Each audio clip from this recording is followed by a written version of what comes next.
that work for everybody? Yeah. Okay, it feels so much better than potentially teetering over you. Maybe I'll do this. I never really know what I'm going to do once I'm up here or what I'll read, so we'll see. Oh, okay. It's going to happen. But I'm going to drink a little water. Are you all familiar with how the new moons or the full moons all have different names through different tribal practices or stuff like that? If you read the Farmer's Almanac, apparently, here's people who live in Arkansas. They have different names for each full moon, and some of them are quite beautiful.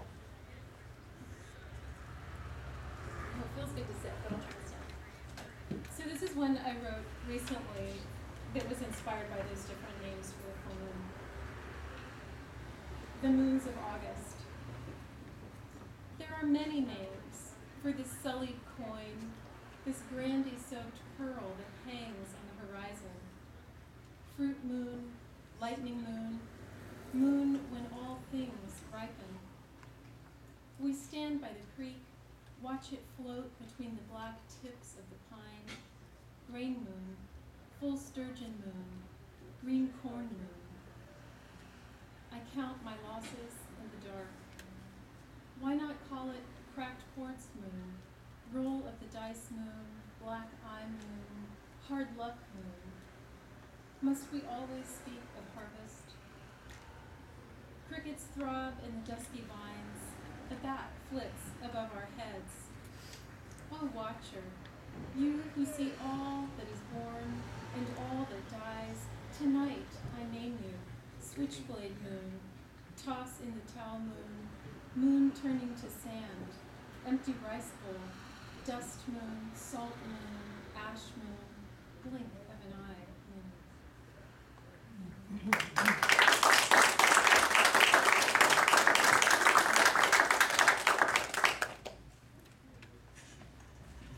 This next poem is for my nephew because some of his fans are here in the audience. Are we fans of Hassan? And it's just called Time. My nephew still wears a trace of his baby smell. When I pull his gangly body towards me, inhale the scent wafting from his crown, there's just the slightest whiff. I know, he says, when I mention it, twisting back and forth in my arms. Only last year he stopped lisping his S's. Sometimes, yeah, that was hard to say actually without lisping my S's. Only last year he stopped lisping his S's. Sometimes in front of his friends he pretends not to know us. Love's a record keeper.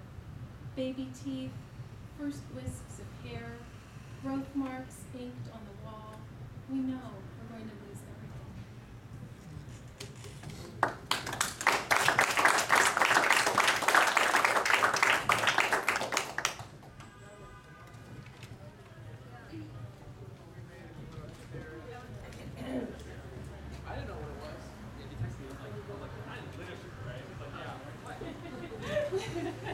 What happened out there? Excitement?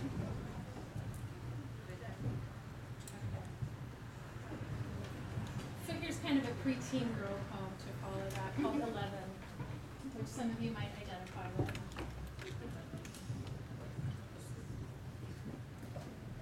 And it was inspired specifically by a girl named Sarah Pearson, who lived somewhere in the city. I grew up in the Bay Area. And my best friend and I had just the worst crush on her. She was so beautiful, and she was like 13. We thought she was the most glamorous person in the whole world. 11. That was the year they began. Those terrible crushes on girls. Girls already in 8th grade who wore tight sweaters and opalescent eyeshadow, who we watched hidden in the hallways, their hips pressed to the narrow pelvises of boys, the straps of their tank tops sliding off their bronzed shoulders. How we envied them, their broken curfews and chipped nail polish, their curved calves and feathered bangs. Had seen them stand before the mirror in the littered bathroom aisle, licking their lavender gloss, then look up toward the harsh fluorescent lights and raise a tilted wand to their lashes. And when they walked, the air behind them swayed, heady with flowers and the scent of their own ripening. It seemed impossible then that we would become them. Whatever language it was they spoke, clustered together, leaning in, before they broke apart in scattered cries, it was theirs alone. Even now, they float before me in memory, ambassadors of beauty, twisting strands of shiny hair around their slender fingers, chewing spearmint gum as they scratched initials into the wooden desks. They stared out the windows as we walked by, peering through them into the light that lay ahead.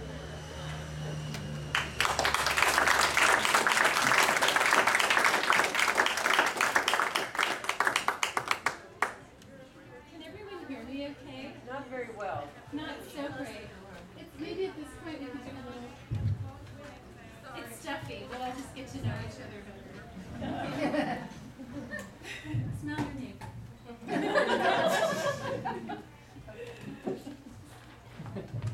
Okay, let's see where that next poem is. Fictional characters, page 15. Okay. Fictional characters, and this one I think this was in the Sun magazine, yeah?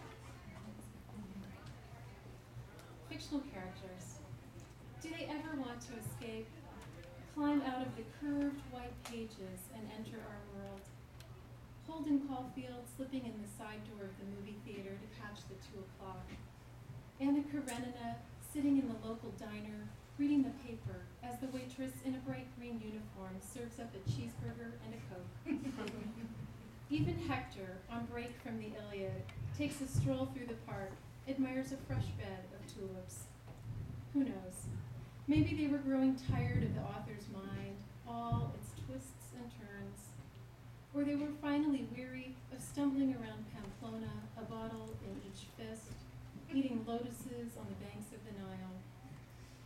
Perhaps it was just too hot in the small California cafe. Fudging.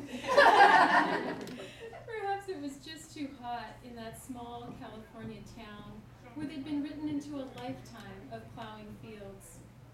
Whatever the reason, here they are, content to spend the day roaming the city streets, rain falling on their phantasmal shoulders, enjoying the bustle of the crowd.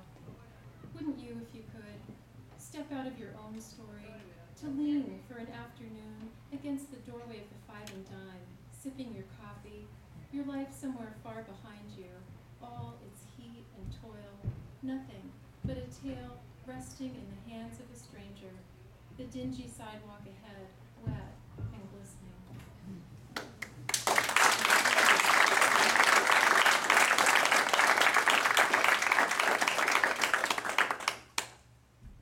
And then I think I'll just read this one more short one that's kind of, I think of it as a California poem because it's Whole Foods. Is Whole Foods everywhere? Yeah. Okay, never mind.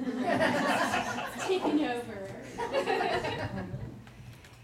And I wrote this in a difficult time of my life where there I was in Whole Foods after having been at Stanford Hospital with my son. It's called Cherries. The woman standing across the Whole Foods aisle over the pyramid of fruit neatly arranged under glossy lights watched me drop a handful into a paper bag, said, "How do you do it? I always have to check each one, make sure it's good." I looked down at the dark red fruit, each cherry perfect in its own particular way, the way breasts are good, or birds, or stars. Doesn't everything that shines carry its own shadow? A scar across the surface, a worm buried in the sweet flesh. Why not forget death, the sharpened blade? Reach in, take whatever